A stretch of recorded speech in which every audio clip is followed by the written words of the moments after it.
As we continue to treat patients of COVID-19, we have realized more and more that it's not just a disease where the lungs get infected. This is actually a systemic disorder where many other organs of the body are affected.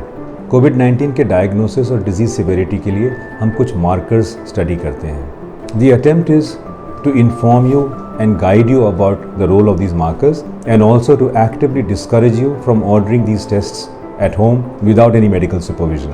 These markers have a certain role to play in telling us about the diagnosis of the disease, the onset of the disease, the progression of the disease severity, hospital admission criteria, ICU admission criteria, disease outcome, as well as discharging from hospitals.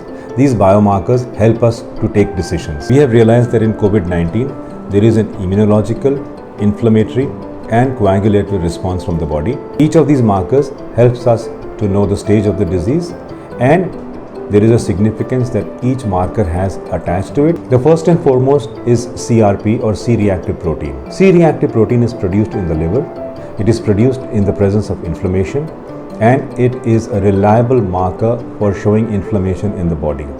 C-reactive protein is the most important biological marker in assessing COVID-19. From helping us to reach a diagnosis, to disease progression, to hospital admission criteria, to helping us know when the patient can be discharged from the hospital, as well as predicting which patients will have a severe disease. The CRP values help us in determining all that. The presence of the coronavirus releases certain immune responses from the human body. Cytokine release syndrome is a hyperimmune response that the body launches in its attack against the virus. IL-6 is a cytokine, and checking levels of IL-6 can tell us about disease severity. Grossly elevated levels of IL-6 give us an indicator about the kind of medication that is to be started, whether oxygen needs to be started early, the role of steroids or not. D-dimer is released in the body after lysis of fibrin.